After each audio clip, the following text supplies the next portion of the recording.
Buenas tardes, bienvenidas y bienvenidos a esta primera sesión virtual de acompañamiento a maestros y maestras como parte de la estrategia en el aula, prevención de adicciones. De acuerdo con la guía para docentes de esta estrategia en México, la edad promedio de inicio del consumo de drogas legales e ilegales es a los 13 años. Este hecho afecta de forma directa al desempeño académico de estudiantes de educación básica y media superior, así como su desarrollo integral y bienestar. La comunidad educativa es uno de los sectores de la sociedad más vulnerables y que padece profundamente las consecuencias negativas del uso de drogas, que impacta también en bajas calificaciones, desarrollo de conductas violentas, ausentismo y abandono escolar. Es por ello que para enfrentar este fenómeno social desde el entorno escolar, la Secretaría de Educación Pública diseñó la estrategia en el aula, prevención de adicciones. Vamos a la siguiente información, acompáñanos. Si te sientes mal y alguien te ofrece una tacha para animarte, no aceptes. Tachas, pastas, anfetas, cristal, sean pastillas coloridas o pequeños cristales, todas son metanfetaminas. Muchas veces son elaboradas en laboratorios clandestinos usando químicos como ácido muriático o veneno para ratas. Son tan adictivas que los traficantes suelen regalarlas para engancharte, porque terminas pagando mucho más. Si te drogas, te dañas. La felicidad que necesitas está en ti, con tu familia, tus amigos y la comunidad. Secretaría de Educación Pública. Gobierno de México. Esta es una serie de sesiones de acompañamiento para las y los docentes que tiene como objetivo contribuir a la prevención del consumo de drogas entre estudiantes de educación básica, de secundaria y de media superior y resolver las dudas que tengan para abordar el tema con sus estudiantes. Cada semana, con la participación de especialistas de la Secretaría de Salud, vamos a profundizar en estos temas tan importantes que apoyarán el trabajo en el aula y que pueden revisar en la guía para docentes. Las acciones enfocadas en la prevención de adicciones se fortalecen con el trabajo conjunto de toda la comunidad educativa, estudiantes, maestros y, por supuesto, familias. Es así como damos inicio a esta primera sesión con el tema Generalidades, las drogas y su clasificación. Así es que gracias por acompañarnos en esta transmisión. El día de hoy tenemos la presencia de la doctora Beatriz Paulina Vázquez Jaime, a quien saludo y recibo con mucho gusto. Bienvenida, Paulina. Muchas gracias por invitarme. Estamos aquí pues pudiendo hablar de estos temas tan importantes que son la prevención del consumo de drogas. Sin duda, doctora. Muchísimas gracias. Bueno, la doctora Paulina nos acompaña esta tarde. En nombre de la Dirección General Aprende MX, te damos la bienvenida, a ti también que nos estás escuchando, que nos estás viendo. Vamos a la semblanza, Paulina, vamos a conocer más de la trayectoria de nuestra invitada antes de entrar al tema. Doctora Beatriz Paulina Vázquez Jaime, médica cirujana por la Universidad de Guanajuato. Realizó la especialidad en psiquiatría en el Instituto Nacional de Psiquiatría Ramón de la Fuente Muñiz y la especialidad en psiquiatría infantil y de la adolescencia en el Hospital Psiquiátrico Infantil Dr. Juan N. Navarro, avaladas por la Universidad Nacional Autónoma de México. Actualmente es directora de Coordinación y Vinculación de la Comisión Nacional contra las Adicciones, CONADIC, y forma parte del equipo que implementa la Estrategia Nacional para la Prevención de Adicciones de la Secretaría de Educación Pública.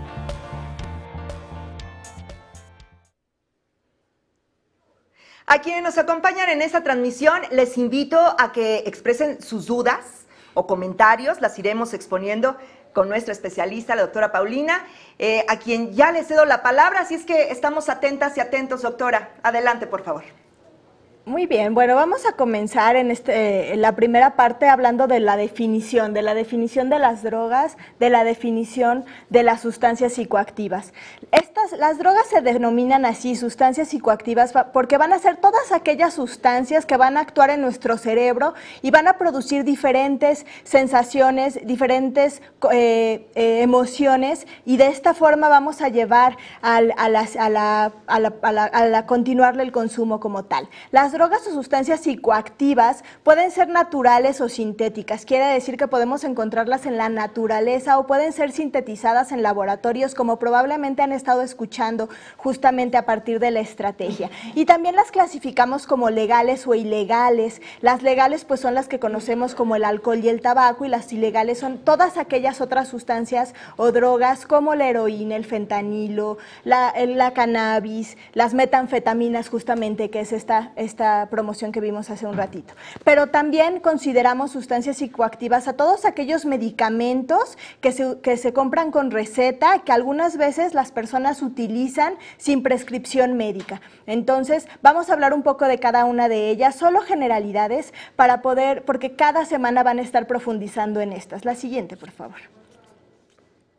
Como les mencionaba hace un ratito, las sustancias psicoactivas van a ser todas aquellas sustancias que van a inducir cambios en la regulación, tanto de las emociones como del pensamiento y de la conducta. ¿Qué quiere decir esto? Muchas veces cuando las consumimos podemos tener cambios en nuestro estado de ánimo hacia la euforia, o incluso podemos tener menor capacidad para tomar algunas decisiones, o estamos mucho más desinhibidos que cuando no estamos consumiendo las sustancias, y algunas otras veces nos permiten llevar a cabo algunas tareas que consideraríamos no poder llevarlas a cabo sin la sustancia, como son algunos de los medicamentos que les mencionaba que consumimos sin prescripción.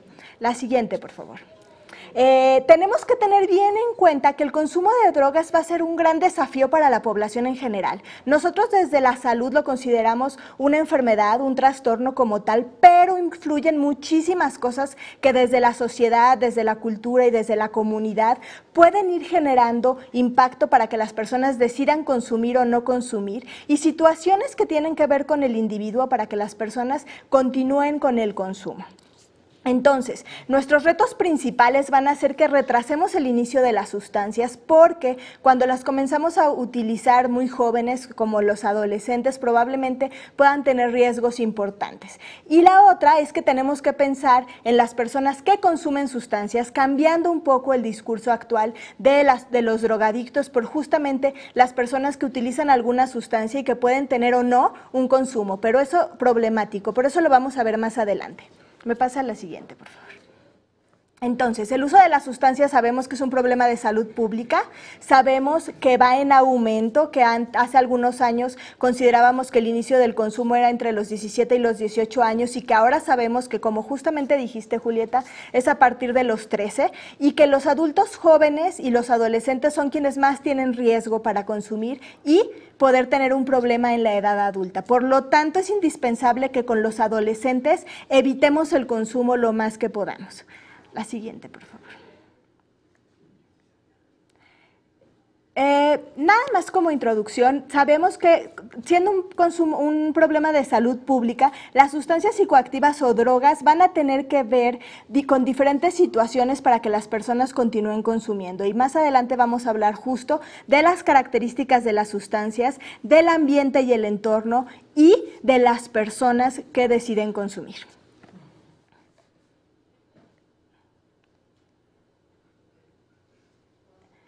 Vamos a hablar también justamente de las consecuencias que vienen a partir de la salud. Vamos a hablar de las propiedades farmacológicas, pero esto no voy a profundizar tanto, porque lo van a ver con cada una de las sustancias en las siguientes sesiones, semana con semana. Vamos a hablar de las funciones sociales que algunas veces tienen las mismas sustancias, de las situaciones psicológicas que nos llevan a consumir, de cómo la forma en la que consumimos va a dar mayor o menor efecto, el significado que tienen las sustancias como tal, y por qué las personas, como veníamos mencionando, consumen o no consumen. A partir de todo esto, cómo esto lleva a que tengamos un consumo problemático, una dependencia a sustancias o algún otro fenómeno, algún otro problema. Doctora, vamos a hacer aquí bueno, ese es el diagnóstico de la definición, pero vamos a hacer un lapso para las preguntas del público, Por supuesto. porque si bien este es el primer bloque de la doctora, abarcando lo que es la definición de las drogas, hay dudas al respecto como esta. ¿Todas las drogas pueden generar adicción, doctora Paulina? Todas las drogas o sustancias psicoactivas tienen el potencial de generar una adicción. ¿Qué quiere decir esto? Actúan en diferentes áreas del cerebro y sí pueden llevar a que las personas, después de el consumo repetido de la sustancia, tengan una adicción. Hay personas que tienen más predisposición, mayor vulnerabilidad, más riesgo que otros, pero tienen ese potencial. ¿Cuál es el origen del uso de las drogas? Uy, pues esto podríamos ir hacia muchos áreas, ¿no? O sea, podrían ser situaciones que tienen que ver con el tener contacto con la sustancia. Podemos ir hacia situaciones que nos ponen en riesgo como individuos, desde enfermedades hasta otro tipo de vulnerabilidades sociales. Y también podemos ir hacia el efecto mismo de la sustancia que lleva a que las personas busquen seguir consumiéndola por el efecto que les da. Entonces, realmente no es solo una causa, no es solo una cosa lo que nos lleva a consumir, son la suma de muchas circunstancias que llevan a la persona a consumir, pero también a tener o no un problema de consumo de sustancias. Vaya, gracias doctora. ¿Cuáles son las principales consecuencias del consumo de las drogas?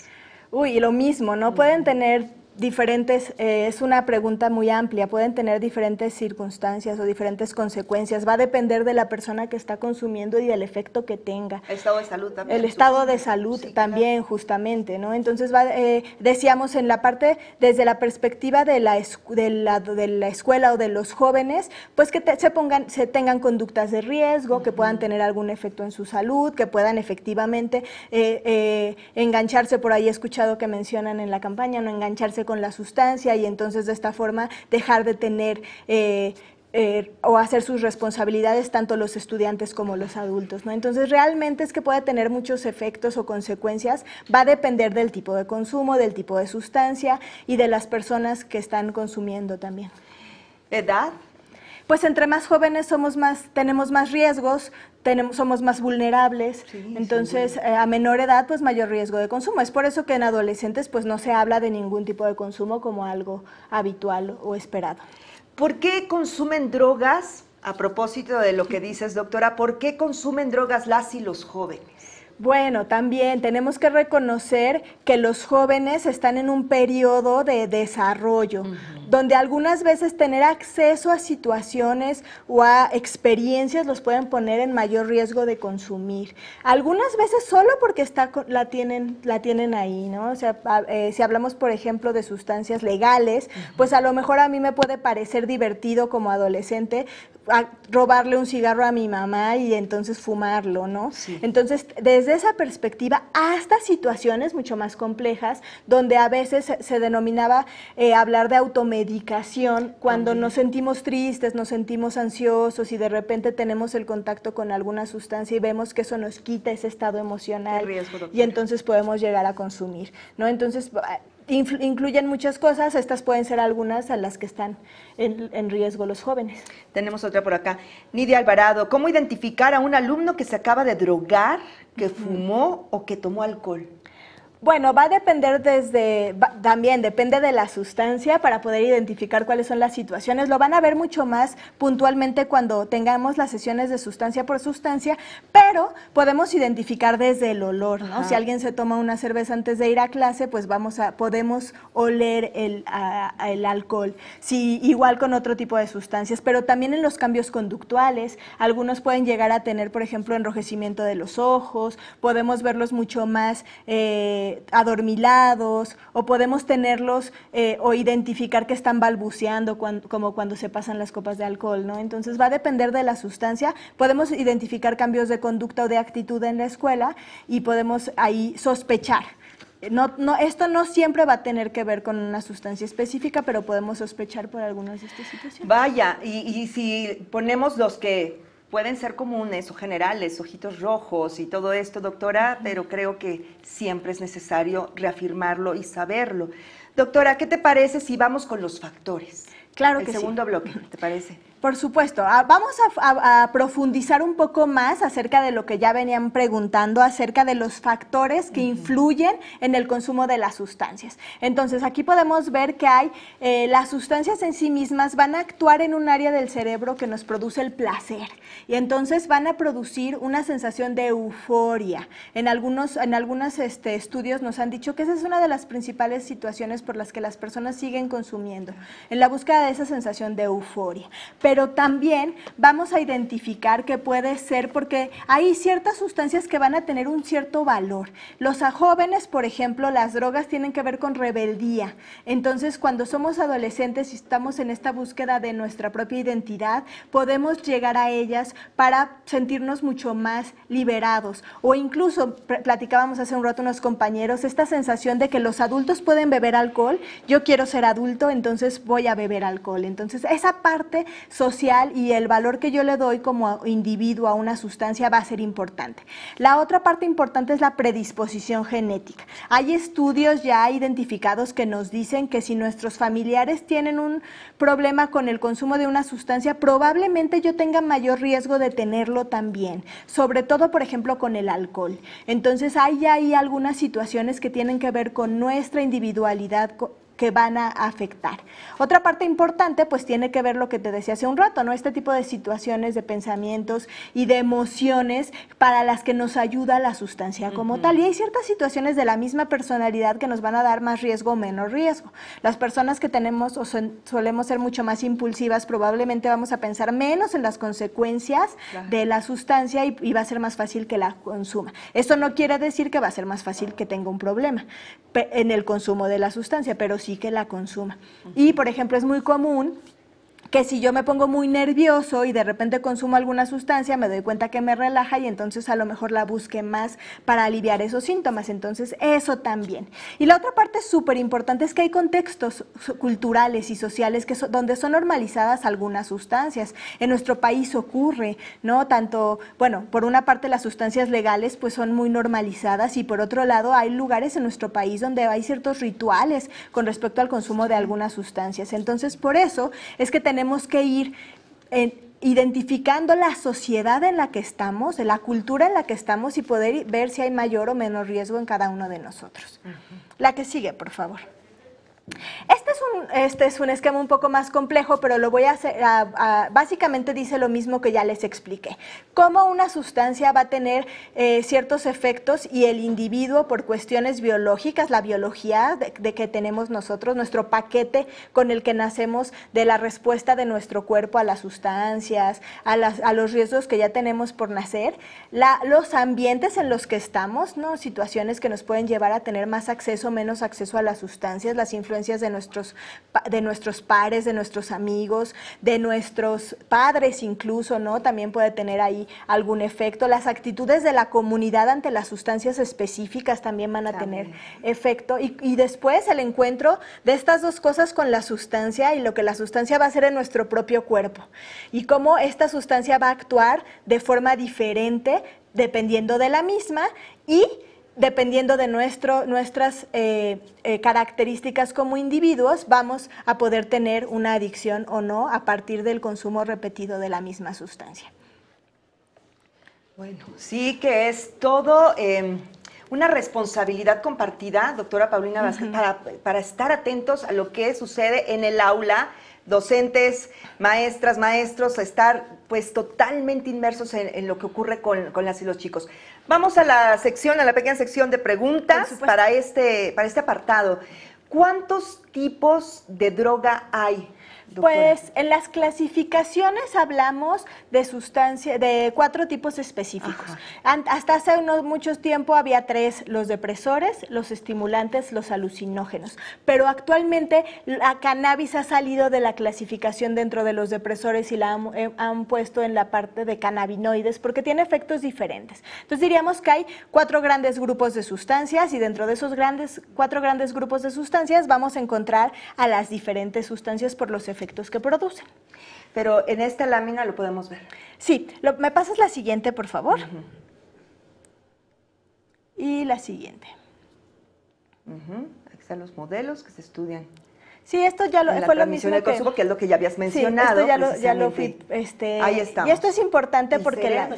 exactamente, las sustancias psicoactivas o drogas, que es como todos las conocemos, van a actuar y tienen ese nombre porque van directo a la función cerebral, ¿no? Y entonces estas van a llevar a darnos efectos compensadores y placenteros y algunos otros relajantes o analgésicos. Y esto va a llevar a que pues podamos tener mayor riesgo de seguir consumiéndolas.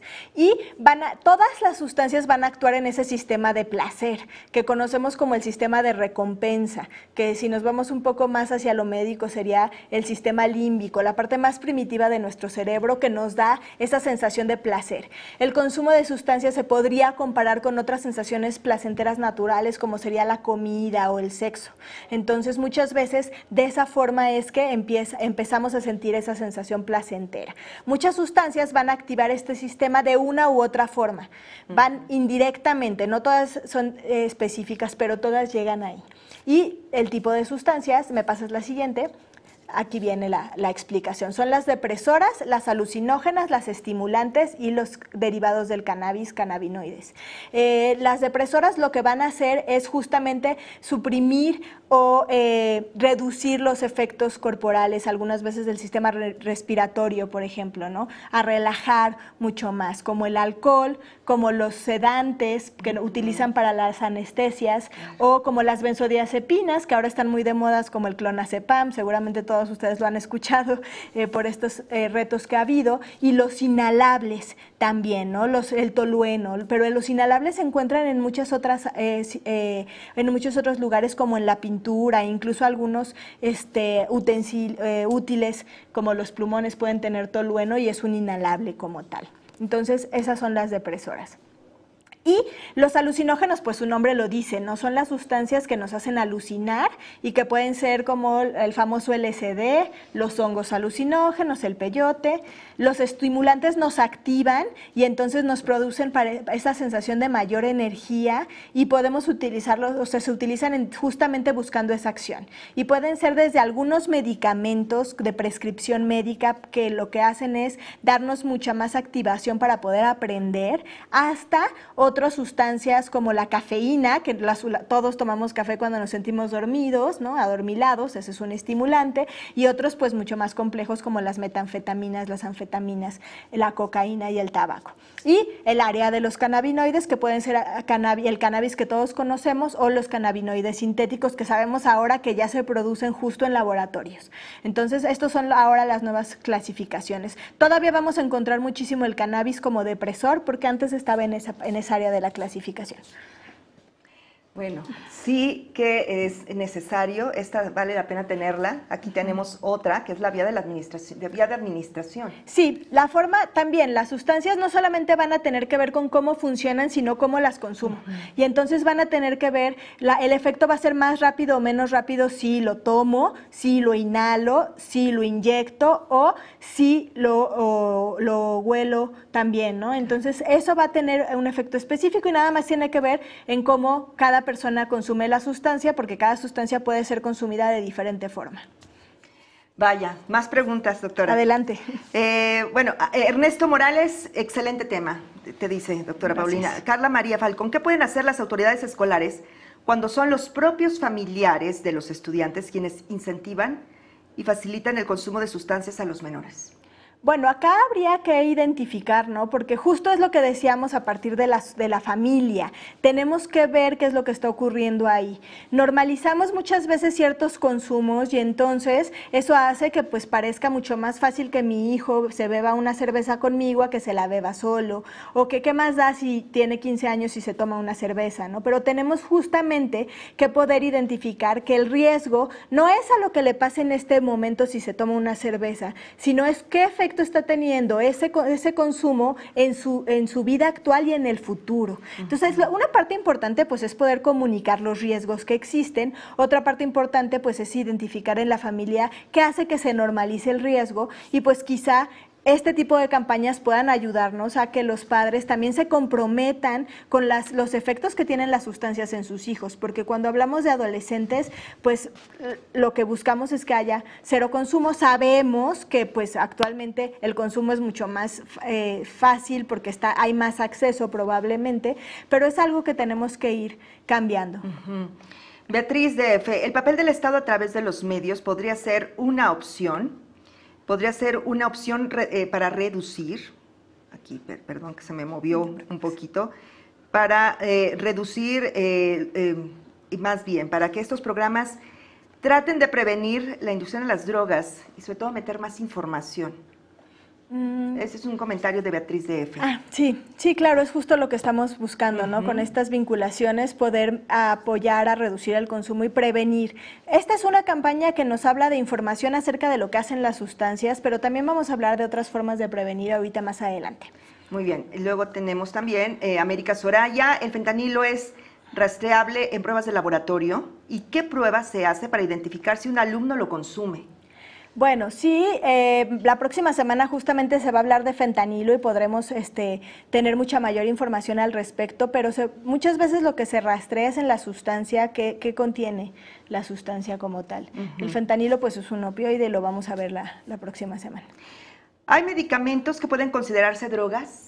Hay medicamentos que tienen efectos, justamente veíamos hace un rato los medicamentos de prescripción, que pueden generar una adicción. Por eso es que ahora hablamos de sustancias psicoactivas más que hablar de drogas y por eso las clasificamos de esta forma. Pero sí hay algunos que pueden ser potencialmente adictivos y lo que se recomienda es que se tomen solo bajo prescripción médica, que no se abuse de ellos. Doctora Paulina Vázquez, ¿cuál es la vía de administración más peligrosa? Pues va a depender de la sustancia, pero probablemente podríamos decir que la intravenosa, porque no solamente es el riesgo del efecto de la sustancia, sino también pues de adquirir otro tipo de enfermedades. Si alguien consume alguna droga ocasionalmente, una sola vez, ¿se le considera un adicto? No, y qué bueno que lo mencionan porque esto es súper importante. Sí. También algo que estamos buscando es empezar a cambiar un poco el lenguaje para no estigmatizar a las personas que consumen por un lado y que sí tienen un problema por consumo de sustancias, pero también porque las sustancias en sí mismas, algunas tienen mayor potencial adictivo y también lo vamos a ver a lo largo de las sesiones, pero no todas ellas van a considerarse una persona adicta si se consume una vez. Muchas veces tienen consumos experimentales, pero todas tienen riesgos por diferentes circunstancias dependiendo de la vulnerabilidad de las personas. Vaya, bueno, tenemos también el tipo de consumos, doctora. Sí, esto es importante porque vamos a identificar los tipos de consumo dependiendo de cómo consumimos el efecto que tiene la sustancia y si esto puede llegar a tener un efecto mayor. Vamos a pasar la siguiente, por favor.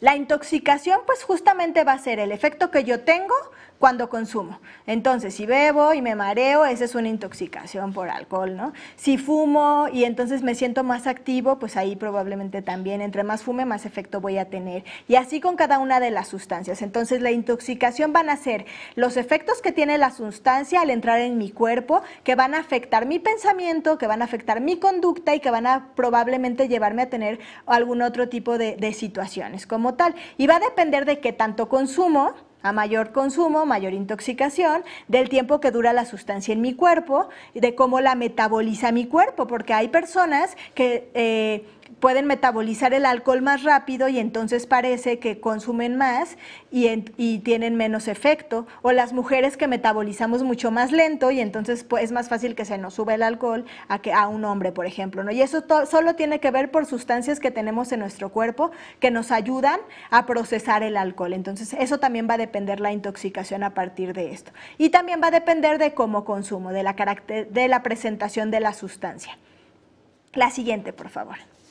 El episodio de consumo nocivo o consumo perjudicial es justamente ese momento en el que yo consumí la sustancia y que al consumirla voy a tener un efecto negativo en alguna circunstancia, con las personas con las que estaba, en mi cuerpo como tal, se me pasaron las copas y entonces tuve un accidente, me caí, yo qué sé, eso podría hacer algún efecto por el consumo nocivo. No necesariamente tiene que ver con una dependencia. Muchas veces va a incluir daños específicos a la salud como tal. No hay personas que sí, por un consumo excesivo de alcohol pueden terminar en el hospital, sí puede ocurrir, ¿no? Pero va a depender de la persona. Y esto va a llevar a síntomas específicos como tal. Entonces, el episodio de consumo perjudicial es un episodio donde tuve alguna dificultad, algún problema grave o algún problema con las personas de mi entorno por consumir sustancias. La que sigue, por favor. El patrón de uso nocivo ya es un uso repetitivo de consumo de sustancias que genera un daño a mi salud mental o física o provoca alteraciones en mi comportamiento que tienen daños en otras personas con las que yo convivo como tal. Entonces esto, para darle, aquí dice que por lo menos 12 meses, aquí nos referimos a la clasificación de las enfermedades. Hablamos de un patrón de uso nocivo cuando he tenido estas dificultades por consumir una sustancia durante un año entero. Antes de eso pensaríamos que pueden ser un consumo perjudicial de sustancias. La que sigue, por favor. Y la dependencia como tal, que pues ya es justamente, o la adicción, dependencia es igual a adicción, es esa característica específica que tenemos las personas que consumimos, una necesidad de consumir la sustancia para buscar el efecto de la sustancia o sentirnos bien cuando no estamos consumiendo. ¿Por qué? Porque la dependencia se caracteriza por dos cosas específicas. La tolerancia, que quiere decir que yo empiezo a consumir y cada vez necesito consumir más para tener el efecto de la sustancia que yo estoy buscando. Y la abstinencia, que quiere decir que mi cuerpo cuando no tiene la sustancia ya se siente mal. Y entonces ya va buscando a la sustancia para no sentirse mal, no para sentirse bien, que era el principio, ¿no? Eso es lo que marca la dependencia también. Para no sentirse mal. Bueno, es que es por eso cuando hay personas que viven una resaca, claro, en un comparativo con el alcohol, es eso. Siguen tomando para no sentirse mal. Así es. Seguimos con las láminas, doctora, qué interesante.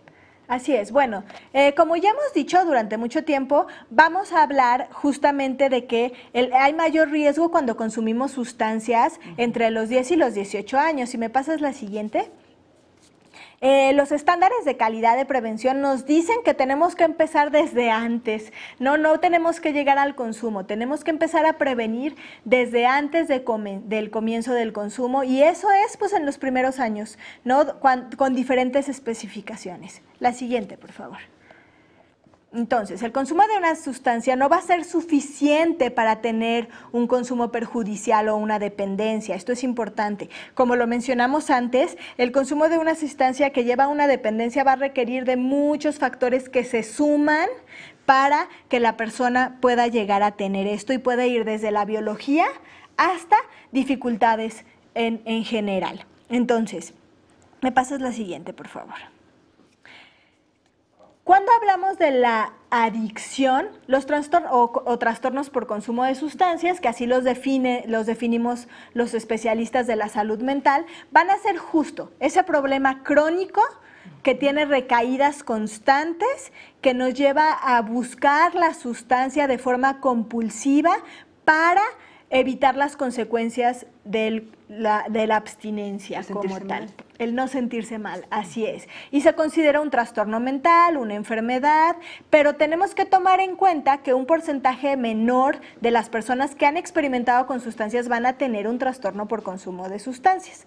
Entonces, tenemos que poder definir cuando hablamos de un consumo nocivo, de un patrón de consumo nocivo o de una dependencia como tal. Y esto va a ser bien importante pues también para poder diferenciar y saber qué tipo de tratamientos requerimos. La que sigue, por favor.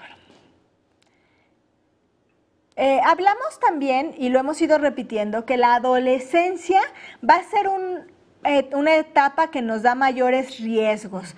La adolescencia es un periodo en el que estamos expuestos a ideas, estamos expuestos a conductas, buscamos la novedad, estamos en busca de nuestra propia identidad, somos más rebeldes, incluso hay quienes dicen que adolescente que no es rebelde no es adolescente, ¿no? También. Y entonces todo eso los pone en mayor riesgo de consumir o de buscar, y si además tenemos amigos que consumen, pues eso nos pone en un riesgo mayor, porque en la adolescencia buscamos pertenecer a un grupo.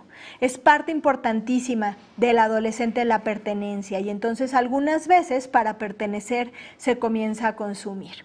Y eso es importante que lo tomemos en cuenta. Entonces, el deseo de asumir el rol de los adultos, como mencioné antes, también va a ser un riesgo para el consumo en la adolescencia. Y por eso va a ser bien importante que como adultos que convivimos con adolescentes o que convivimos con menores, con niños incluso, pues empecemos a ayudarles a tener mayores habilidades que les lleven a reflexionar, que les lleven a tener mayor resiliencia, que les lleven a tener mayores habilidades sociales para protegerlos del consumo, incluso aprender a decir no, ¿no? Esa parte también es importante. La que sigue, por favor. ¿Qué otra cosa es importantísima cuando hablamos del consumo en adolescentes? Que el cerebro en los adolescentes todavía no ha terminado de desarrollarse. Entonces, así como nuestro cuerpo estuvo en una etapa de crecimiento corporal durante los primeros años de nuestra infancia y llegamos a la adolescencia y empezamos a cambiar más nuestro aspecto hacia convertirnos en hombres o en mujeres por diferentes situaciones de aspecto de los caracteres sexuales, nuestro cerebro también en la adolescencia empieza a tener un desarrollo mayor y justamente en esta etapa empezamos a especializar nuestras neuronas también. Entonces el cerebro no termina de desarrollarse hasta los 21, entre los 21 y los 25 años. Esto quiere decir dos cosas, que nuestro cerebro, sobre todo en la parte frontal, en la parte de esta parte que tenemos atrás de nuestra frente, se llama corteza prefrontal principalmente, es la última que termina de desarrollarse y esta corteza prefrontal es la que nos ayuda a poner límites, es como nuestro freno como tal. Por eso si ustedes piensan en cuando éramos adolescentes, probablemente algunas conductas que tuvimos entonces no las tendríamos ahora. Y podemos decir, ay, ¿cómo me atreví?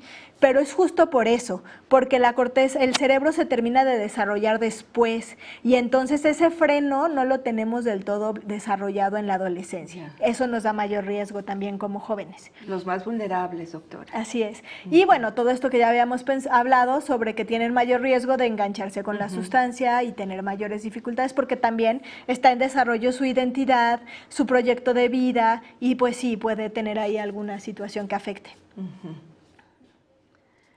Bueno, pues estamos descubriendo tanta información, la información que está compartiendo la doctora Paulina Vázquez nos lleva ahora a este tema, que es el tipo de consumo. Los tipos de consumo, doctora, también es necesario estar atentos a eso.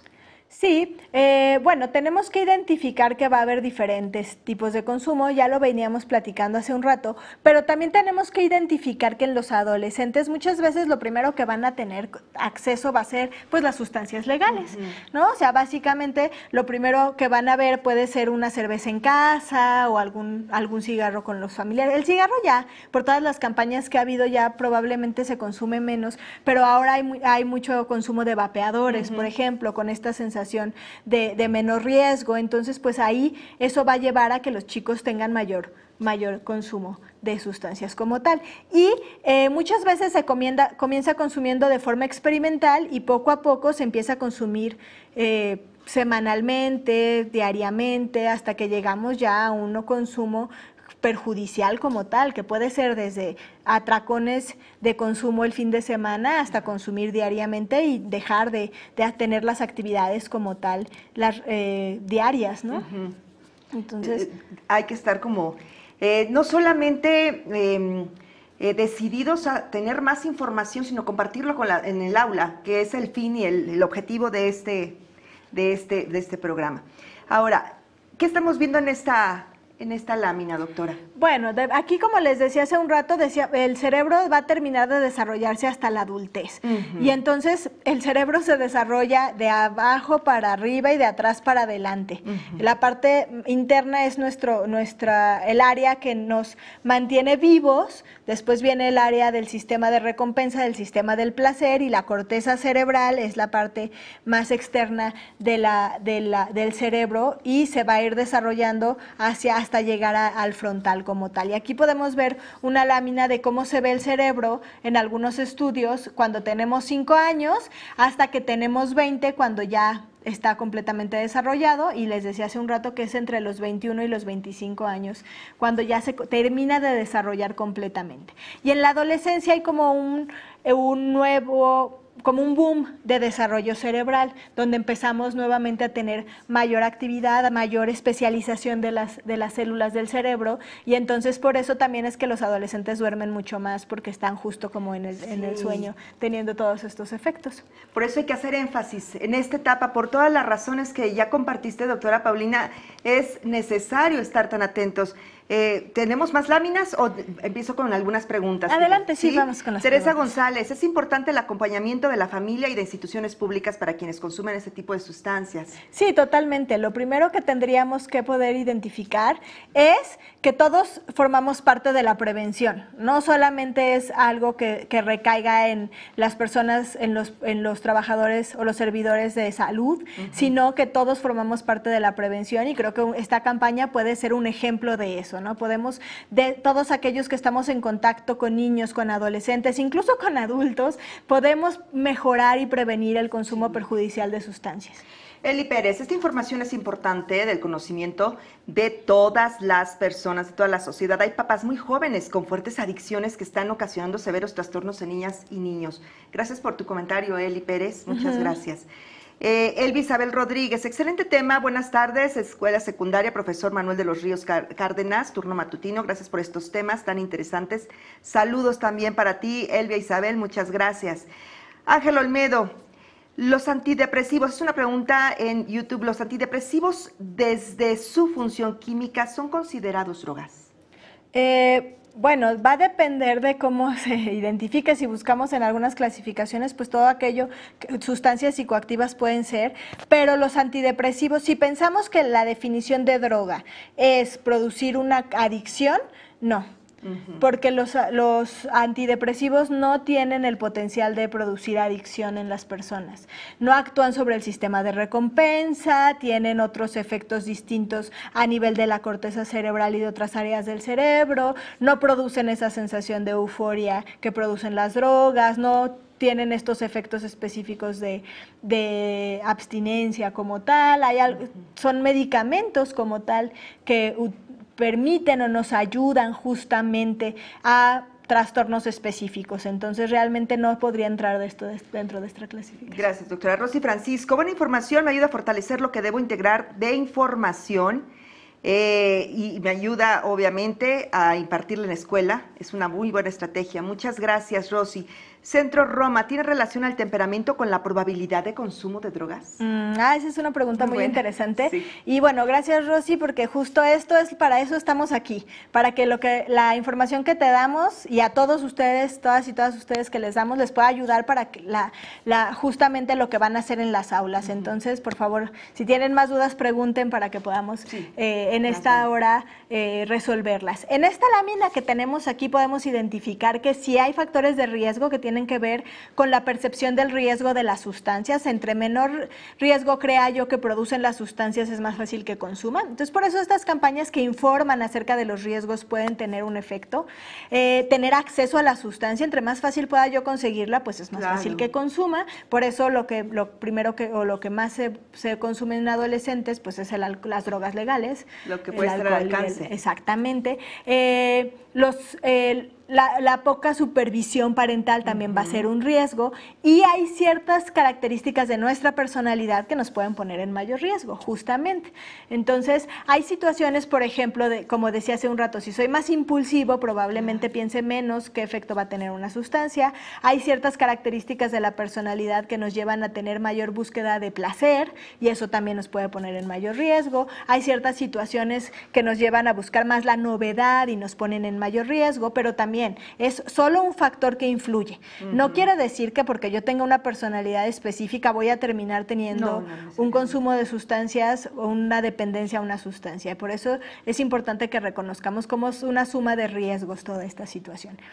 ¿Cuál es la diferencia entre un consumo recreativo y un consumo problemático de drogas? Pues mencionábamos justo que el consumo problemático o uso nocivo de sustancias o patrón de uso nocivo son aquellos momentos en los que consumimos y empezamos a tener dificultades con el consumo de las sustancias, ¿no? O sea, ya tuve problemas por consumir, estoy dejando de hacer actividades que son importantes, responsabilidades, ¿no? Estoy empezando a tener problemas con mi familia, estoy empezando a tener problemas con mis amigos, estoy dejando de ir al trabajo, ¿no? Eso ya podríamos pensar que es un uso problemático o uso nocivo de las drogas. ¿Cuál es el tipo de consumo más frecuente, doctora Paulina Vázquez?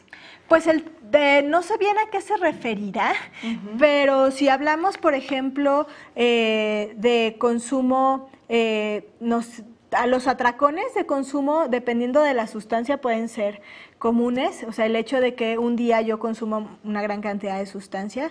Hay personas ahora que consumen de forma recreativa, sí, justamente. También. En adolescentes muchas veces, aunque no queramos, pues los adolescentes consumen algunas sustancias y pueden ser justamente consumo, uso nocivo de consumo o en atracón. Entonces esa parte es la más común. En relación con la salud, ¿existen consecuencias a corto plazo? Algunas sustancias tienen consecuencias a corto plazo, claro que sí. Algunas los tienen más a largo plazo y ese es uno de los problemas más importantes, porque yo puedo consumir hoy y no tengo aparentemente ningún efecto y entonces me sentí tan bien que mañana vuelvo a consumir y tampoco tengo un efecto y entonces así voy, hasta que llega un momento en el que tengo un problema de dependencia de consumo. Pero también esto no pasa en todas las personas, esto no porque hoy yo consumo una sustancia, mañana voy a tener una dependencia, es una suma de todo. De todo. Bueno, ¿cómo prevenir el consumo? Ya nos adelantabas en esta lámina. Sí, bueno, decíamos justamente que los programas para de prevenir el consumo, lo primero que tenemos que buscar es evitar el consumo en jóvenes, retrasar lo más que podamos el inicio del consumo de las sustancias y pues a poder tener o identificar cuando se empieza a experimentar con sustancias para hacer una consejería, sobre todo si estamos hablando de jóvenes. La que sigue, por favor. Estamos en este bloque, bueno, es importantísimo, la prevención del consumo. Sí, vamos a dar, digo, hay formas diferentes de prevenir, las campañas como esta son una de ellas, pero vamos a dar 10 recomendaciones para prevenir que las niñas y los niños consuman sustancias o consuman drogas. Las vamos a ir explicando una a una, pero tenemos que, lo primero es empezar con el ejemplo, conocer a las personas con las que andan los jóvenes, ¿no? A los amigos, claro, identificar las conductas, educar con valores positivos, ¿no? Más allá de prohibir, poder empezar a dialogar, motivar a tener amistades positivas, ¿no? Justamente poder tener estas situaciones, escucharlos, vamos a ir identificando cómo podemos hacerlos, fortalecer la autoestima, hablar de las drogas, ¿no? Tener claro cuál es el papel que fungen las drogas en la familia como tal, enseñar a decir no, justamente, promover las actividades sanas y aprender a identificar señales de alarma. Pero vamos a ir viendo cada una de estas. ¿Me pasas la siguiente, por favor?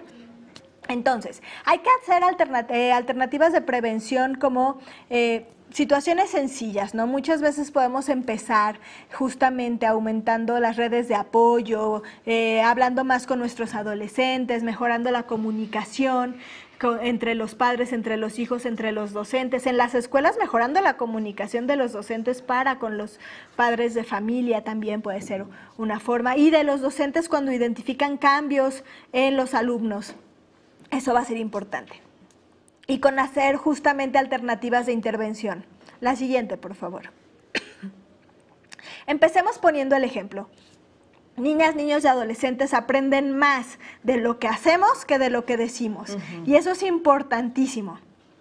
¿Cuántas veces yo no he visto a los adolescentes en la consulta que llegan y me dicen, es que mi mamá me dice que no haga esto, pero lo hace? En la escuela no puedo hacer esto, pero la maestra lo hace. O mis compañeros sí pueden hacerlo. Eso es importantísimo. Tener una coherencia, una congruencia. Sí, claro. No Así podemos es. confundirlos. Justamente, tenemos que, si vamos a buscar que los jóvenes tengan una conducta positiva, nosotros tenemos que empezar por tenerla también. Con el ejemplo se predica, ¿no, doctora? Así es. Esa es parte muy importante. Reflexionar justamente sobre qué alternativas hay para esto, ¿no? Algunas veces podemos sentirnos como adultos señalados por situaciones específicas que marcan este tipo de campañas, y la realidad es que más bien empecemos por reflexionar qué conductas estamos teniendo y qué les estamos mostrando a nuestros adolescentes, y eso va a ser el primer paso. Analizar justamente las normas, las reglas que tenemos en casa, cómo podemos normalizar o no el consumo de algunas sustancias, las consecuencias. Eso es lo primero. Y no solo nos va a ayudar para prevenir consumo de sustancias, sino nos va a ayudar pues también para poder tener un mejor diálogo con nuestros adolescentes, Sí, ¿no? sí, sin duda. Empezar poniendo el ejemplo. La siguiente, por favor. Conocer a las amigas y a los amigos. A lo mejor como docentes va a ser sencillo poder identificar con quién se está juntando nuestro alumno o nuestra alumna, pero como familiares probablemente pueda ser más difícil. Entonces es importante que supervisemos las amistades que tienen nuestros hijas e hijos, nuestros alumnos, para poder identificar si tienen conductas saludables o no, y a partir de eso es una primera forma de prevenir, ¿no? Y impulsar las conductas saludables. La que sigue, por favor.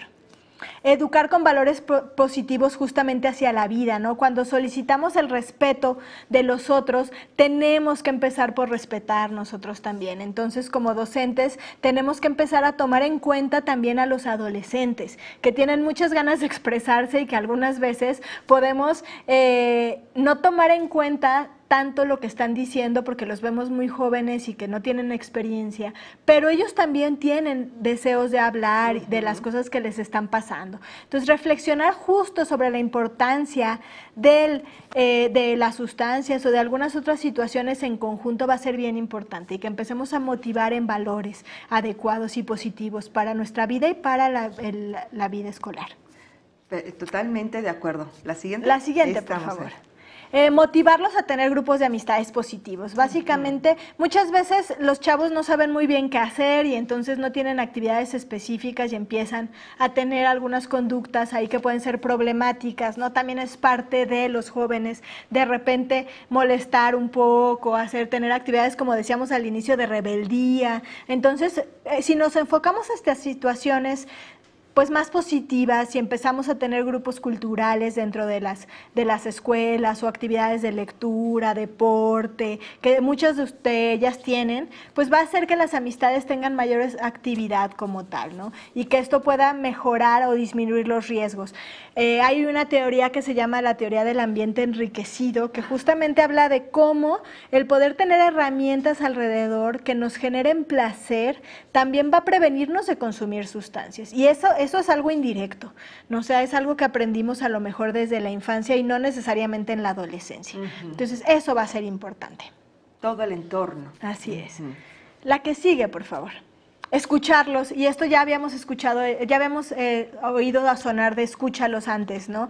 Es una parte importantísima. Los jóvenes quieren hablar, pero muchas veces se sienten juzgados por los adultos, y al sentirse juzgados por los adultos, pues eso hace que pues no se abran como tal. Y entonces muchas veces como docentes podemos justamente ser esa pauta para que ellos puedan platicar con nosotros y se acerquen a nosotros cuando tienen alguna inquietud, justamente, ¿no? Cuando se sienten no escuchados.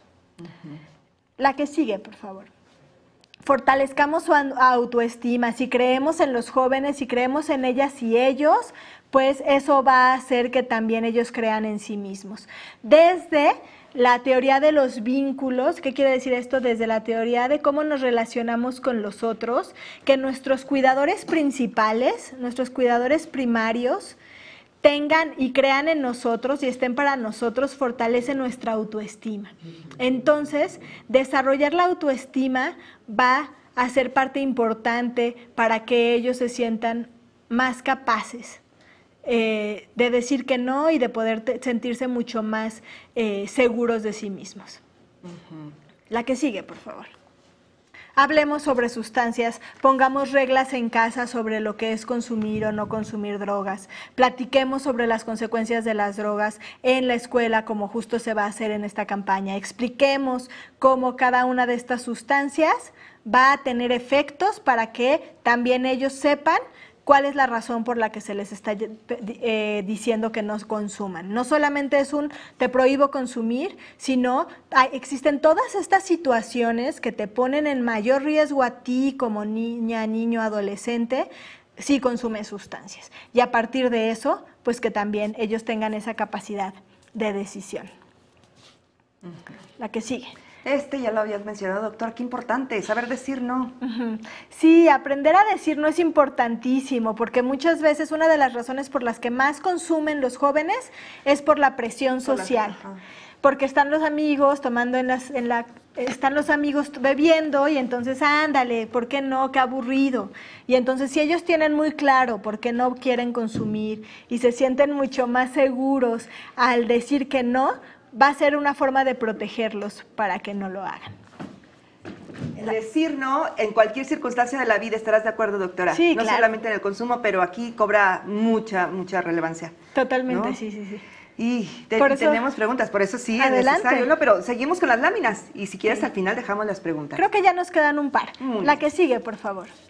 Fomentar actividades saludables. Les hablaba hace unos minutitos de la teoría del ambiente enriquecido y básicamente es eso, ¿no? ¿Qué actividades hago yo para poder sentirme bien sin tener que consumir una droga o una sustancia, ¿no? Entonces, y no necesariamente quiere decir como cuestiones muy complejas, o sea, no necesariamente tengo que ir a una clase de violín para poder tener este tipo de actividades saludables, ¿no? O sea, esas actividades las puedo tener yo en mi casa, sentado, leyendo el periódico, contando una historia de mi imaginación con mis hijas, mis hijos, con mis alumnos, ¿no? O sea, teniendo actividades deportivas dentro de las escuelas, por ejemplo, e incluso dialogando acerca de las cosas que nos gustan, usando nuestra imaginación. Todas estas actividades pueden ser saludables y nos pueden proteger. Evidentemente pensamos en deporte, pensamos en cultura, pensamos en amistades positivas, pero todas las actividades alternativas a los consumos van a ser saludables y nos van a poder ayudar a sentirnos mejor. Y la siguiente, si mal no recuerdo, creo que es la última.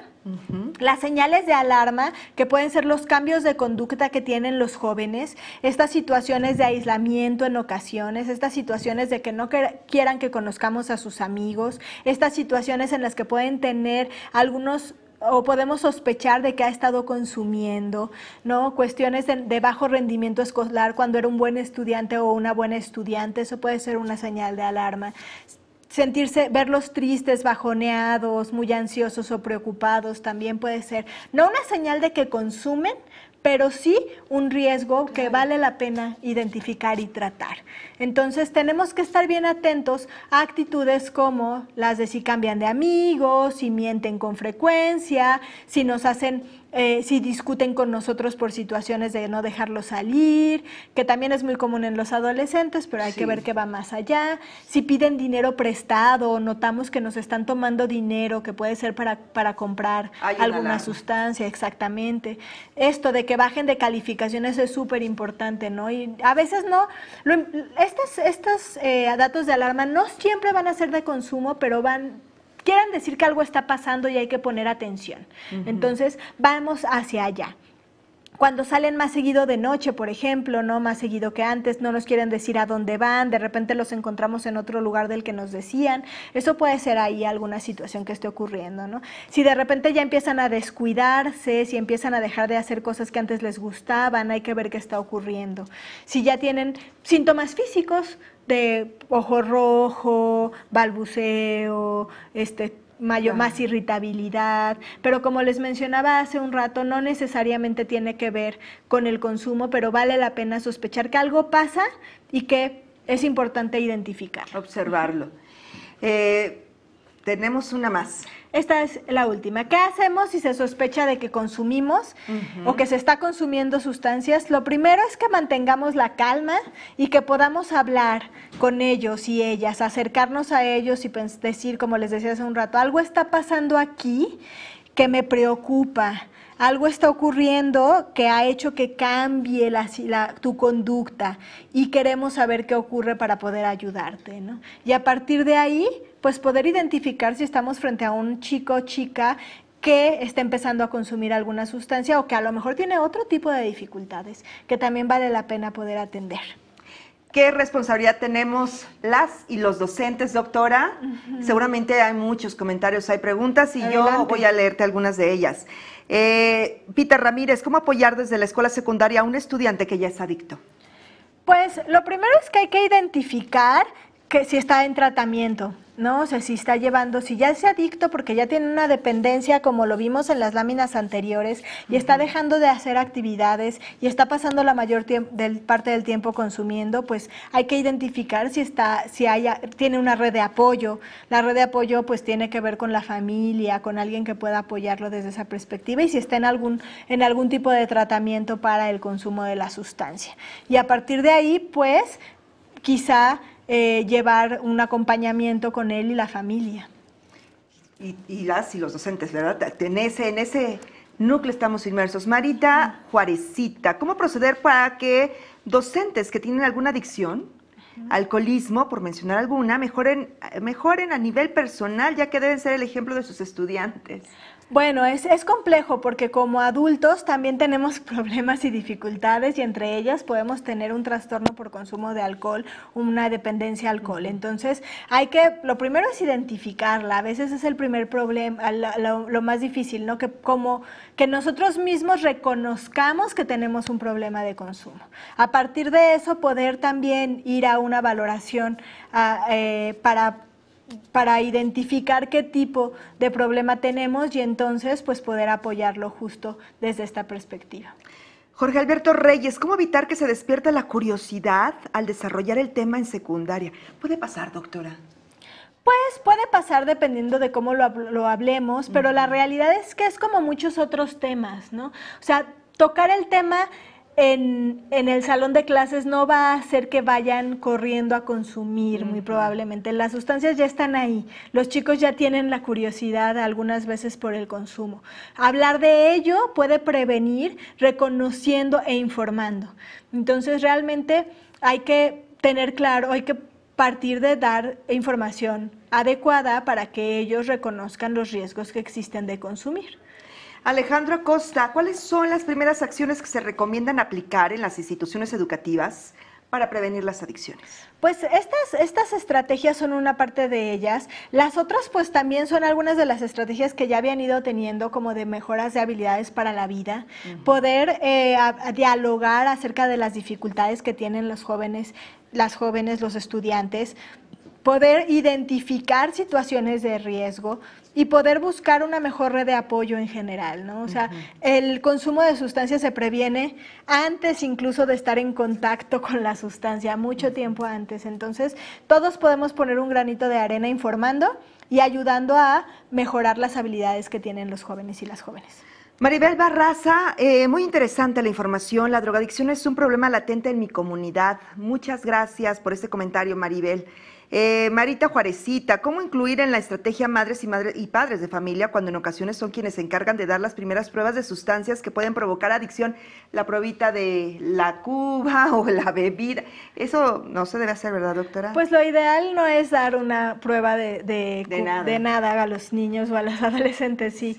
Pues hablando justamente, ¿no? O sea, hablando como de estas situaciones, de por qué es mejor alejar a los jóvenes, a las niñas y a los niños de las sustancias, porque esta idea de que es mejor que consuman cuando yo los veo que cuando no los veo, pues pueden estar en un ambiente más seguro, pero lo ideal es que no consuman. Entonces, un poco esa perspectiva, ¿no? Cambiar estos diálogos de la normalización del consumo en los jóvenes, sobre todo. ¿Cómo saber, dice Adriana Uscanga, pregunta, cómo saber llegar al padre de familia cuando un alumno es detectado que utiliza droga? Este es un trabajo de las y los docentes, claro. Es muy complejo, creo que también va a depender de frente a quién estemos, ¿no? O sea, muchas veces lo primero que ocurre es que cuando una persona o un adolescente es identificado con consumo, pues vamos a hablarle a la familia y les vamos a decir, oiga, su hijo está consumiendo en la casa, ¿no? Y entonces algunas veces los padres lo notan y lo sienten como que se les está señalando y se les está culpando por la conducta que está teniendo el niño o la niña, ¿no? Y entonces lo importante es que reconozcamos que no es culpa de nadie, que más bien tenemos que identificar qué es lo que está llevando a este estudiante o a este estudiante para consumir, que podamos ser entre los docentes, la escuela, la familia y en su caso los prestadores de servicios, un equipo para el tratamiento en caso de que haya una dificultad o un problema grave de consumo, o orientar en ese momento a los padres y a la persona que está consumiendo sobre los riesgos que tiene, claro, antes de culparlos. Arcelia Larriba, ¿cómo decirle a un joven que no consuma drogas si en su entorno cercano, familia, por ejemplo, se consume o se vende por la zona donde vive incluso? Sí, es que justamente eso mencionábamos, ¿no? Hace un rato. El consumo no es algo que sea de uno solo, incluso del que consume. Influyen muchísimas cosas alrededor del consumo. Entonces, efectivamente, decirle a alguien que no consuma cuando es lo que ve todo el tiempo, cuando es incluso sus familiares o sus pares consumen, va a ser mucho más difícil. Pero hay que identificar justamente qué está ocurriendo ahí y pues informar, ¿no? O sea, hablar de las cuestiones, buscar dentro de esa este complejo fenómeno cultural también y social que tenemos que lleva a las personas a consumir, si hay algo que pudiera ayudarle a dejar de consumir, a buscar otra perspectiva, otros planes de vida, un proyecto como tal hacia donde quiere ir. Aquí sí voy a hacer un comentario que hago en la consulta, ¿no? O sea, identificando qué es lo que tú quieres hacer, qué tipo de adulto quieres ser, esto que estás haciendo te acerca o te aleja de eso que tú quieres. Y a partir de eso, poder empezar a trabajar en esa perspectiva. Porque si lo hacemos general, es muy complejo, ¿no? O sea, no hay una receta de cocina para ayudar a una persona específica. O sea, tenemos que individualizar, tenemos que acercarnos a la persona y tenemos que buscar que encuentre el sentido en otras situaciones. Es muy complejo. Muy complejo. Gracias, doctora. Muchas preguntas y comentarios. Bueno, Vanessa Bravo de BLE, excelente información. Gracias, Vanessa. Juan Vela, muchas felicidades. Yura Rivera, toda información es importante ante este problema. Coincidimos contigo, Yura. Tere Calamancu, excelente información para trabajar con los chicos. Maribel Barraza, muy interesante la información. La drogadicción es un problema latente en mi comunidad, qué lamentable. Mar Sosa, interesante tratar estos temas y sobre todo empezar a tratarlo de lleno con la familia de las alumnas y los alumnos. Elvia García, en el caso de chicos que se enfrentan a situaciones de desintegración familiar y violencia familiar, que viven en contextos rurales en los cuales no pueden tener acceso a actividades recreativas y de socialización, ¿qué sugerencias nos darías, doctora, para apoyarlos de manera que no caigan en el mundo de las drogas, además del diálogo y la creación de un ambiente positivo y confiable en el aula? Pues habrá que identificar, ¿no? O sea, a veces, como mencionaba hace un rato, cuando hablamos de actividades saludables, pensamos a veces en cosas muy complejas que requieren mucho, incluso ingreso, ¿no? Para poder ir a alguna actividad. Pero no necesariamente tiene que ser así. Podemos generar grupos de convivencia saludable en el mismo salón de clases. Y podemos empezar a hablar justamente de situaciones, de qué hago yo para sentirme bien, por ejemplo, ¿no? O qué actividades puedo tener diferentes a el consumo de alguna sustancia. Y a partir de ahí, pues poder ir identificando esta situación. La realidad en nuestro país es esa también, ¿no? No todos tenemos acceso, algunas veces incluso al servicio de salud. Entonces también tenemos que ir identificando situaciones dependiendo de nuestra realidad hacia unas actividades que puedan ser hábitos saludables que van desde alimentación horarios para dormir, horarios para alimentarnos, ¿no? Tener actividades recreativas que pueden ser en el mismo espacio de la comunidad educativa, hacer grupos de convivencia que no requieran algo muy complejo como jugar algún deporte o tener alguna lectura, ¿no? O sea, que puede ser, como mencionaba al inicio, desde el periódico hasta algunos otros tipos de lecturas que tengamos en casa. La literatura protege en muchas situaciones también y circunstancias. Entonces, pues ir identificando en cada contexto a qué tenemos acceso y poder formular eso. Yanira González, ¿qué debemos hacer cuando docentes, como docentes, cuando hay una negación por parte de los padres de familia? Ay, qué fuerte, doctora. También es complejo, habrá que identificar, me voy a salir un poco del tema porque cuando hablamos de dificultades conductuales o cuando hablamos desde la perspectiva del familiar y le vamos a decir que su hija o su hijo tiene un problema, lo mencioné hace un rato, pensamos en todo lo que nosotros no hemos hecho y por los que está ahí, entonces nos sentimos señalados. Tenemos que partir también, y a lo mejor ese no es el papel del docente como tal, ¿no?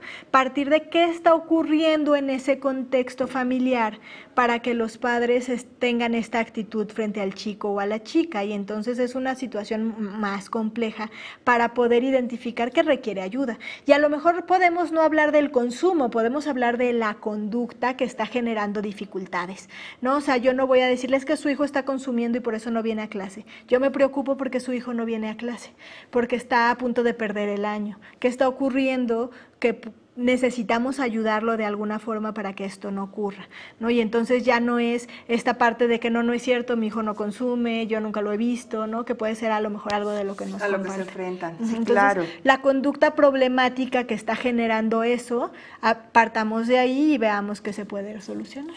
Michelle Martínez, para que un trabajo de prevención es sumamente importante, que sea un trabajo integral, padres de familia, docentes y escuela.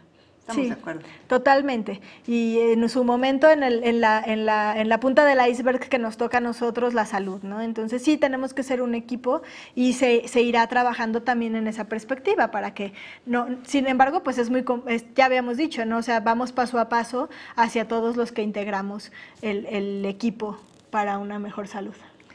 Doctora, estamos abusando de ti, tenemos muchas preguntas, unas cuantas más antes de despedirnos. Rosalía Rodríguez, la participación de los padres es importante. ¿Cómo se les involucrará en la escuela?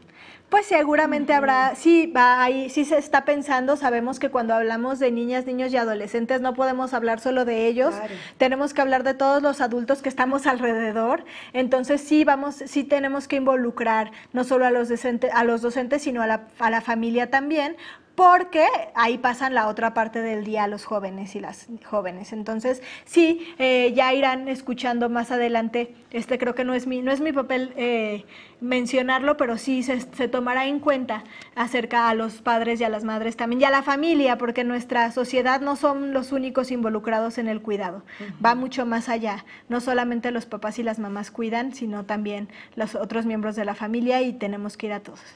Muy bien. Eli Pérez, excelentes aportaciones que de manera colaborativa nos permitirá disminuir las adicciones en la sociedad. Muchas gracias, Eli.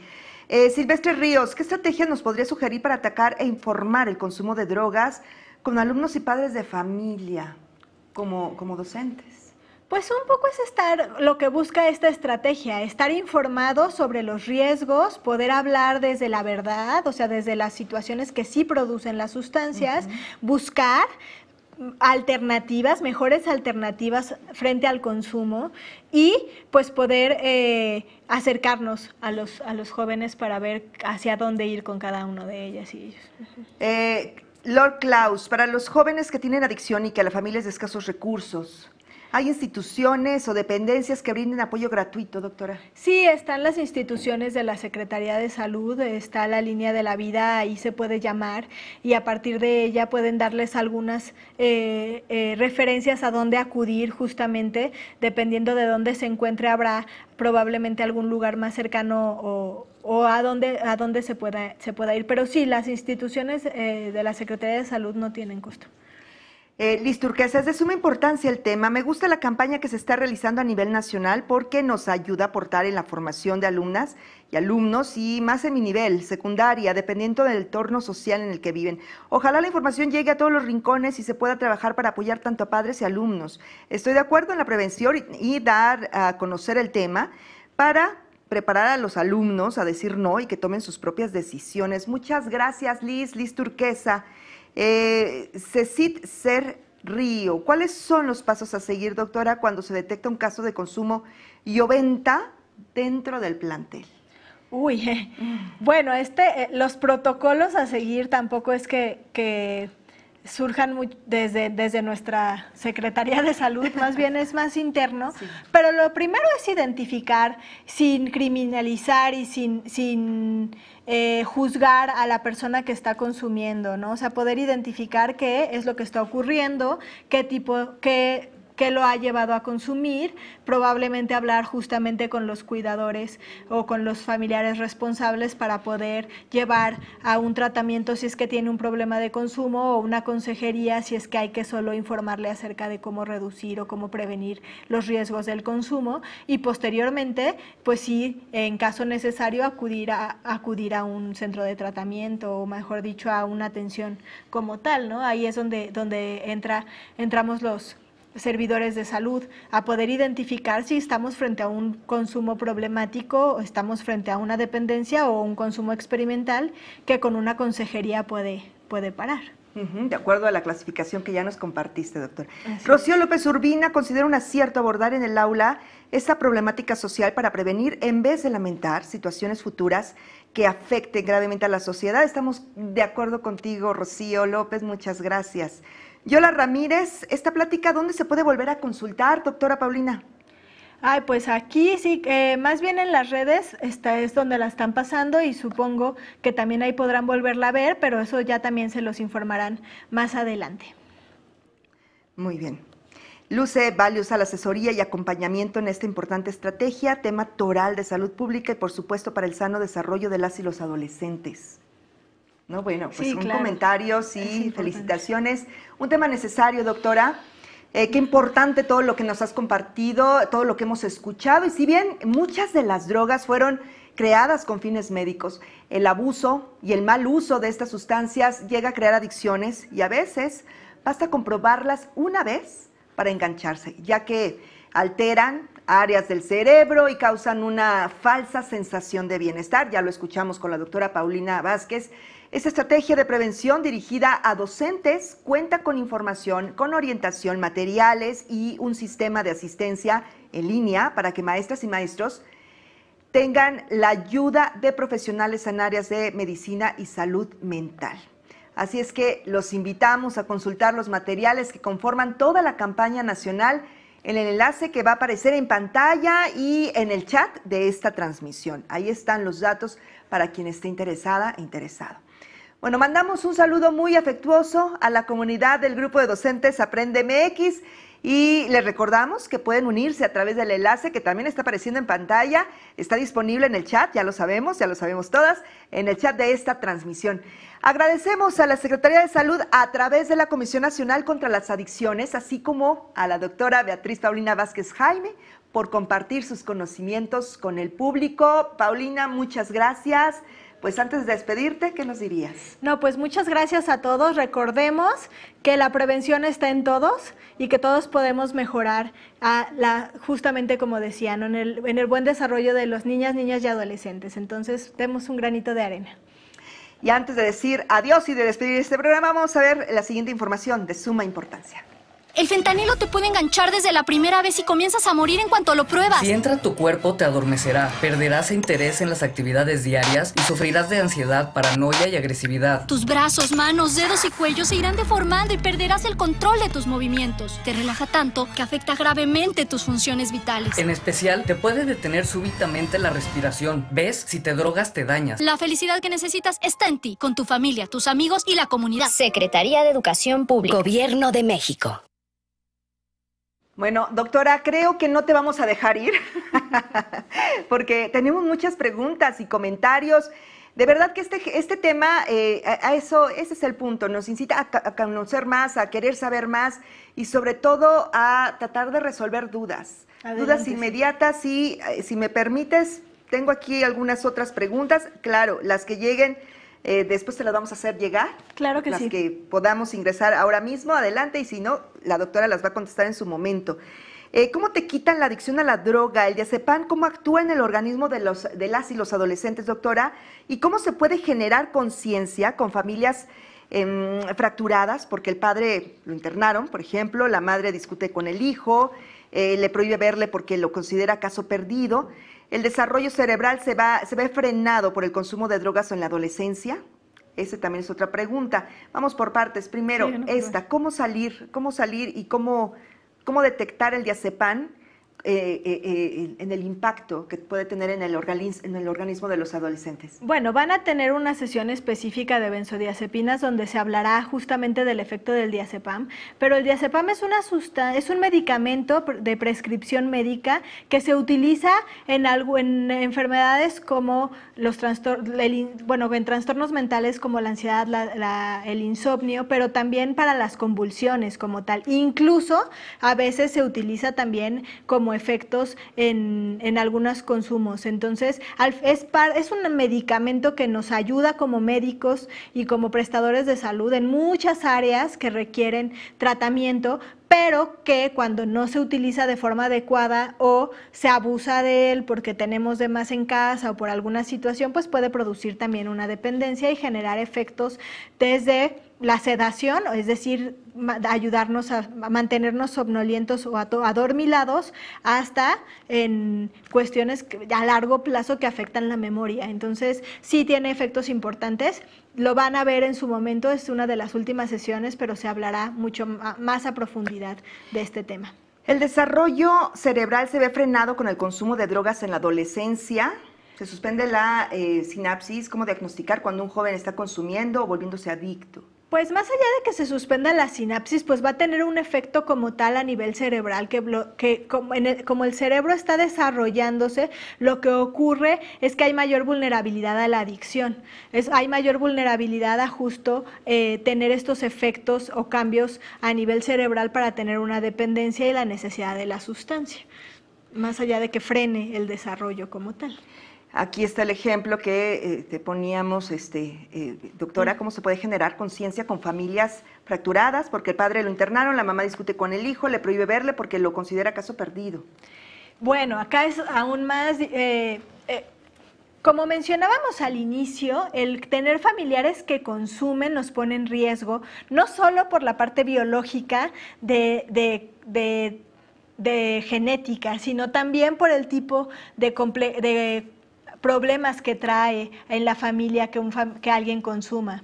Entonces hay que abordarlo desde todos estos fenómenos y reconocer lo que mencionamos muchas veces mis colegas y yo, es que como tal no podemos desahuciar los casos, ¿no? O sea, como médicos no podemos pensar que alguien es un caso perdido y no ofrecerle alguna alternativa, y como familiares pues lo ideal sería que tampoco lo hiciéramos. Tenemos que, si partimos un poco de cómo criamos, que es la base de muchas cosas, pensaríamos que cada conducta problemática en una persona trae atrás de eso una necesidad, algo que no nos está queriendo decir ese joven o esa joven, que requiere y que no estamos logrando aportar, ¿no? Entonces, partamos un poco de esa situación también. Evidentemente hay casos muy complejos, hay casos muy difíciles y podremos también tener muchos ejemplos de personas que se les han hecho muchísimas intervenciones y aún así siguen recayendo, siguen teniendo consumo, siguen teniendo conductas problemáticas, pero habrá que identificar justo la situación. Lo primero cuando alguien consume y que tiene una dependencia al consumo es identificar y reconocer que la tenemos para poder empezar a hacer un cambio en un tratamiento específico. Como familiares puede ser muy desgastante la situación, pero también es importante que logremos entender lo que está ocurriendo para poder ser mucho más compasivos con nuestro familiar, con nuestra hija, con nuestro hijo, y poder generar esa red de apoyo que sí es importante. Probablemente el adolescente que consume es solo el síntoma, solo es lo que vemos de muchos más dificultades en la familia. La punta del iceberg, como así decías. es. la punta del iceberg. Entonces también hay que partir de ahí. Por eso es que es tan difícil a veces abordar el fenómeno de las adicciones, porque muchas veces no solo vamos a la persona que consume sustancias, sino alrededor de ella que más existe. Todo el núcleo. Buenos comentarios para prevenir el consumo, doctora. Esta es muy buena pregunta. ¿Las bebidas energetizantes pueden considerarse de riesgo para la salud entre los adolescentes? Sí, justamente aquí se voy a hacer un anuncio, discúlpenme, pero mis compañeros de la CONADIC tienen un reciente estudio sobre bebidas energetizantes. Más allá de que generen dependencia, tienen efectos a la salud importantes y pueden también tener alteraciones a nivel de la circulación, el corazón, etcétera. Entonces sí vale la pena tomar en cuenta que no debemos abusar tampoco de las bebidas energetizantes, y si les interesa también puedo poner a disposición con mis compañeros de la CONADIC la información de esto. María de Jesús Maldonado, doctora, ¿un adolescente que consume drogas puede salir del problema? Pues partimos de la idea de que todas las personas que consumen sustancias pueden tener una alternativa de tratamiento y mejorar si es que logramos, sobre todo desde el área de la salud mental, entre más pronto tomemos el problema puede ser mucho más sencillo salir. Es muy complejo, pero hay historias de éxito de tratamientos y hay personas que consumieron en su adolescencia y dejaron de consumir, y si existe, pues es que se puede. Sin duda, yo también lo creo. Mar Sosa, muchas gracias, súper relevante información. Ya se estaba trabajando en algunas escuelas en diferentes disciplinas de forma permanente, y con esta focalización de prevención va a ayudar a salvar vidas. Muchas gracias por tu comentario, Mar Sosa. Rosalinda Álvarez, qué bueno que están abordando estos temas. Felicidades, doctora. Buena y bendecida tarde. Tema muy delicado. La mayoría de los padres de familia no aceptan que su hijo sea adicto.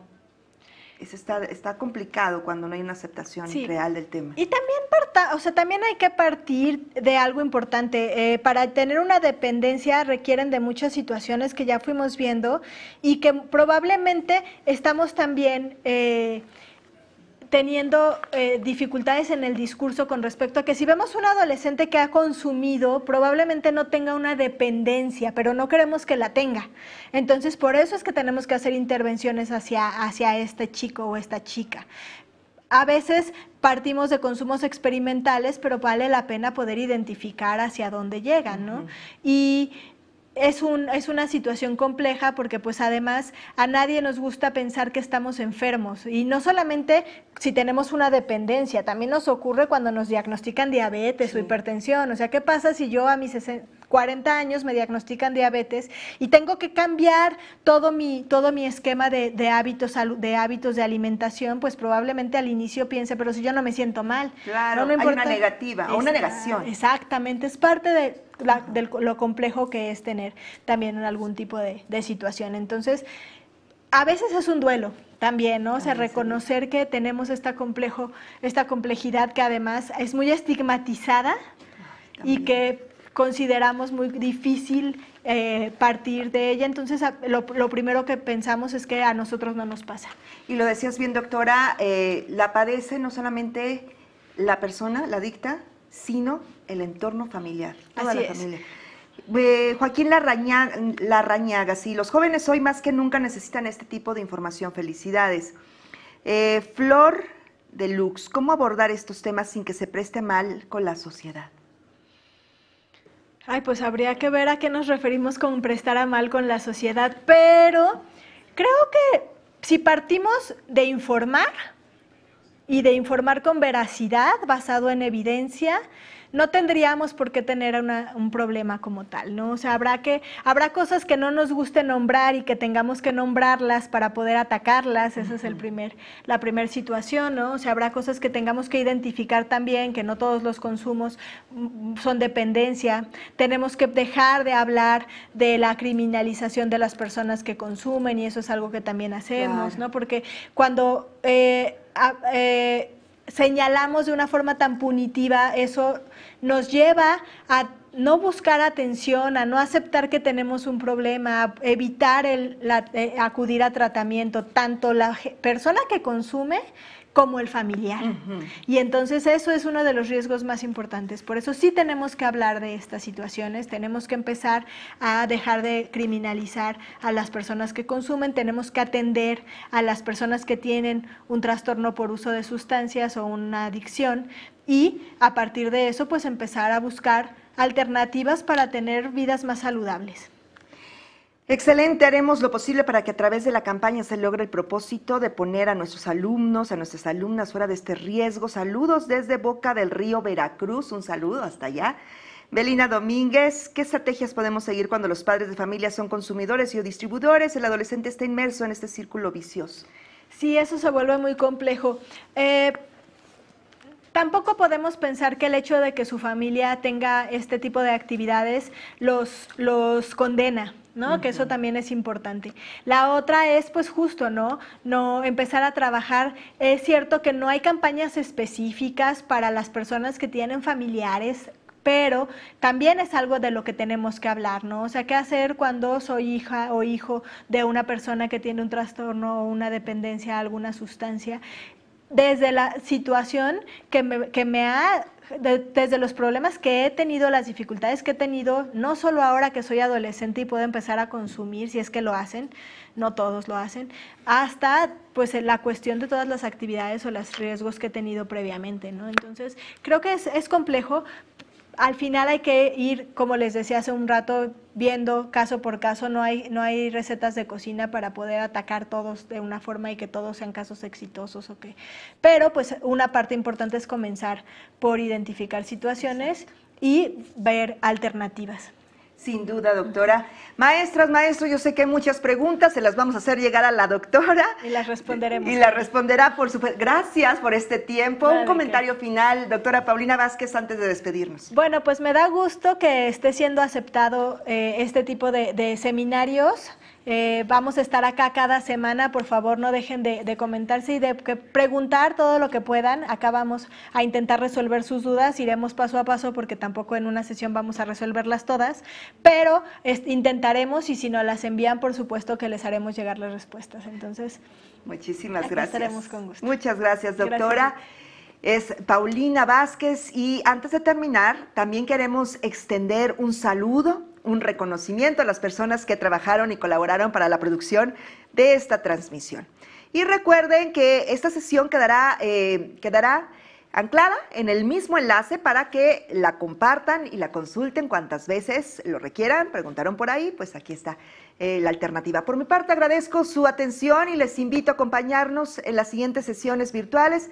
La siguiente es fentanilo a la primera te mata. La cita es el 25 de abril a la misma hora. Yo soy Julieta Mendoza y nos vemos en la próxima. Pásenla muy bien.